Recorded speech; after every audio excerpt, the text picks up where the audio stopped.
చంద్రబాబుపై తీవ్రంగా మండిపడ్డారు షర్మిల. రాష్ట్ర విభజనలో కాంగ్రెస్ కు ఎంత భాగం ఉందో చంద్రబాబుకు అంతే భాగం ఉందన్నారు. చంద్రబాబు చెప్పే అబద్దాలకు అడ్డుకట్ట ఉందా అని ప్రశ్నించారు. సమైక్య శంఖారావంలో భాగంగా చిత్తూరు వచ్చిన షర్మిల వేలాది సమైక్యవాదులను ఉద్దేశించి ప్రసంగించారు.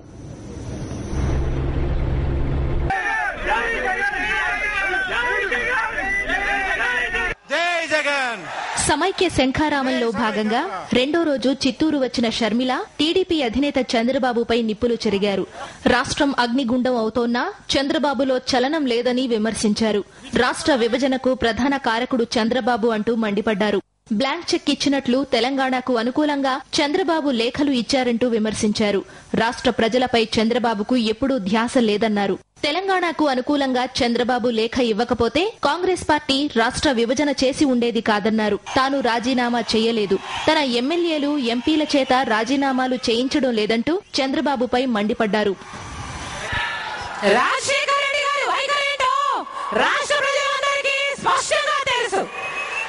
స్వయంగా ఒకవైపు ప్రధానమంత్రి గారే రాజశేఖర రెడ్డి గారు బ్రతుకుంటే మీ రాష్ట్రానికి గతి పట్టుండేది కాదు అని అంటుంటే, ఇంకో వైపేమో తెలంగాణకు అనుకూలంగా లేఖనిచ్చింది చంద్రబాబు గారైతే రాజశేఖర రెడ్డి గారు విభజనకు కారణం అంటున్నారంటే అసలు చంద్రబాబు గారికి మనసాక్షి ఉందా అని అడుగుతున్నాం. ఈయన అబద్ధాలకు ఒక అడ్డుకట్ట ఉందా అని అడుగుతున్నాం. పాలక పక్షంతో కుమ్మక్కై ఏ ప్రతిపక్ష నాయకుడు చెయ్యని పని చేసి ప్రజాస్వామ్యాన్నే చంద్రబాబు హేళన చేశారని షర్మిల మండిపడ్డారు. నీచమైన రాజకీయాలు చేసి ప్రజాస్వామ్యాన్ని హేళన చేశాడు చంద్రబాబు గారు. ఇప్పుడు అంటారు చంద్రబాబు గారు, నాకు 6 నెలలు అధికారం ఇచ్చి చూడండి, నేను మన రాష్ట్రాలే కాదు దేశాన్ని కూడా గాడిలో పెడతాను అంటున్నారు. ఒక సామెత ఉంది, దున్నపోతా దున్నపోతా ఎందుకు దున్నలేదు అంటే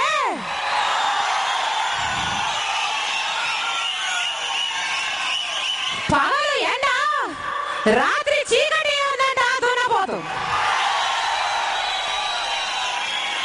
దున్నపోతు పగలు పని చేయదు, రాత్రి పని చేయదు. చంద్రబాబు గారు అధికారం ఉన్నా పని చేయరు, అధికారం లేకపోయినా ప్రజల కోసం పని చేయరు. ఓట్లు సీట్ల కోసం కోట్ల మంది ప్రజలకు అన్యాయం చేయడానికి కాంగ్రెస్ పార్టీ పూనుకుందని షర్మిల చెప్పారు. మరోవైపు తెలంగాణ క్రెడిట్ తనకు రాకుండా పోతుందని చంద్రబాబు నోరు విప్పడం లేదన్నారు. ఈ విభజన పాపంలో కాంగ్రెస్ కి ఎంత భాగం ఉందో చంద్రబాబు గారికి కూడా ముమ్మాటికి అంతే భాగం ఉంది. ఇద్దరు కలిసి మన రాష్ట్రాన్ని నాశనం చేస్తున్నారు. కోట్ల మంది ప్రజలకి తీరయ్య న్యాయం చేస్తున్నారు. తరతరాలు క్షమించలేని ఘోర పాపం చేస్తున్నారు. మేమిచ్చిన అధికారంతో మా కళ్ళే పొడుస్తారా, మా బ్రతుకులే బుగ్గిపాలు చేస్తారా, మీకు కనీస కృతజ్ఞత లేదా అని కోట్ల మంది సీమాంధ్రులు ఈ రోజు కాంగ్రెస్ పార్టీని అడుగుతున్నారు. చిత్తూరు సభకు వేలాది సమైక్యవాదులు తరలివచ్చారు. తమ ప్రాణాలు పోయినా సరే సమైక్యాంధ్ర కోసం పోరాడతామంటూ నినదించారు సభకు వచ్చిన చిత్తూరు వాసులు. విభజనతో అన్నదమ్ముల మధ్య అగ్గిపెట్టి కాంగ్రెస్ పార్టీ చలి కాసుకుంటోంది అంటూ మండిపడ్డారు షర్మిల. గొడ్డలితో నరికినట్లు రాష్ట్రాన్ని 2 ముక్కలు చేశారంటూ నిప్పులు చెరిగారు. కేంద్రంలో లబ్ధి పొందడానికి రాష్ట్రాన్ని విడగొట్టారని విమర్శించారు. తెలుగువారి ఓట్లు దండుకొని తెలుగువారిపైనే కాంగ్రెస్ పార్టీ వేటు వేసిందంటూ తీవ్రస్థాయిలో విరుచుకుపడ్డారు షర్మిల.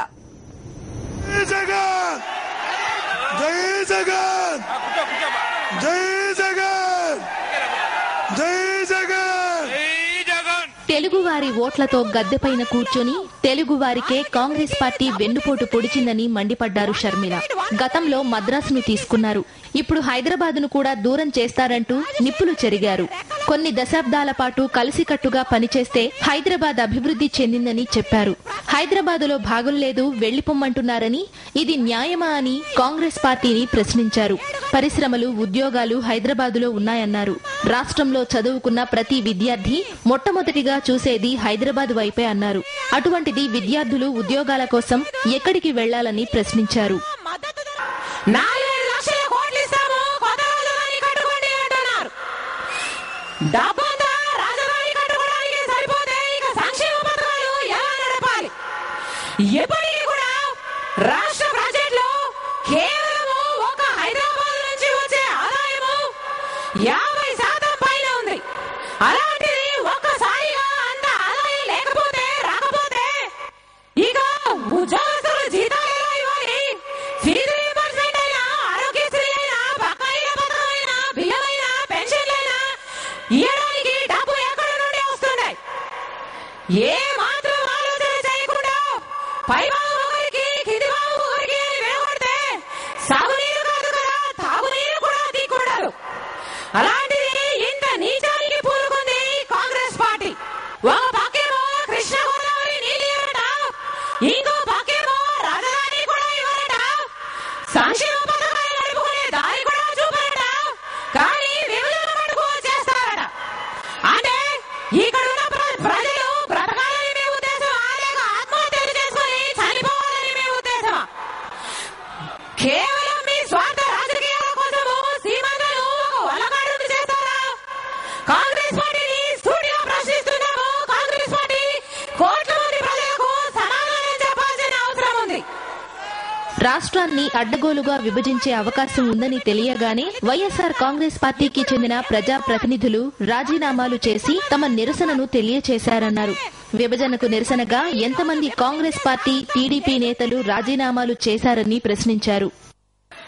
గబ్బిలాలా తన పదవిని పట్టుకొని వేలాడుతున్నాడు ముఖ్యమంత్రి కిరణ్ కుమార్ రెడ్డి గారు. గొప్ప పదవుల్లో ఉండి కూడా ముఖ్యమంత్రి కిరణ్ కుమార్ రెడ్డి గారైనా, బొత్స గారైనా, ఇంకా రాష్ట్ర మంత్రులైనా, కేంద్ర మంత్రులైనా, ఇంతమంది సీమాంధ్రకు చెందిన వారు ఉండి కూడా, అంతమంది ఎంపీలు, అంతమంది ఎమ్మెల్యేలు ఉండి కూడా అందరూ సిగ్గు లేకుండా ఢిల్లీ దర్బార్లో వంగి వంగి సలాం చేస్తూ తెలుగు ఆత్మగౌరవాన్ని తాకట్టు పెట్టారు. కోట్ల మంది ప్రజలకు వెన్నుపోటు పొడిచారు. ఇప్పటికే కర్ణాటక, మహారాష్ట్రలతో నీటి గొడవలు ఉన్నాయని, మధ్యలో మరో రాష్ట్రం వస్తే కింద ఉండే వారి పరిస్థితి ఏంటని ప్రశ్నించారు షర్మిల. కృష్ణా ఆయకట్టు రైతులు కొట్టుకోవాలా? రాయలసీమలో ఒక్క పంటైనా పండుతుందా అని ఘాటుగా ప్రశ్నించారు. రాయలసీమ వాసులు వ్యవసాయం చేసుకోవాలా వద్దా అని కాంగ్రెస్ పార్టీని అడిగారు. వాళ్ళ ఇళ్లలో, వాళ్ళ కుటుంబాల్లో అన్నం లేకపోతే వారి గడప గడపలో ఆత్మహత్యలు జరగవా? సీమాంధ్ర అంతా వలకాడైపోదా అని కాంగ్రెస్ పార్టీని ప్రశ్నిస్తున్నాం. పోలవరం ప్రాజెక్టుకు జాతీయ హోదా కల్పిస్తున్నామని చెబుతున్నారు. కానీ మధ్యలో ఇంకో రాష్ట్రం వచ్చి గోదావరి నీళ్లను అడ్డుకుంటే పోలవరం ప్రాజెక్టుని ఏ నీళ్లతో నింపుతారు? శ్రీకాకుళం నుంచి కుప్పం దాకా సముద్రం నీరు తప్ప మంచి నీరు ఎక్కడుంది? కృష్ణా గోదావరి నీళ్లను అడ్డుకుంటే సీమాంధ్ర అంతా ఒక మహా ఎడారి అయిపోవడము ఖాయము. కానీ కాంగ్రెస్ పార్టీకి ముందు చూపు లేకపోవడం వల్ల ఈ పని చేయలేదు. కేవలము వారి స్వార్థ రాజకీయాల కోసము కోట్ల మంది ప్రజలకు అన్యాయం చేయడానికి పూనుకుంది. షర్మిల ప్రసంగాన్ని సమైక్యవాదులు శ్రద్ధగా విన్నారు. చిత్తూరులో షర్మిల పర్యటనకు అపూర్వ స్పందన లభించింది.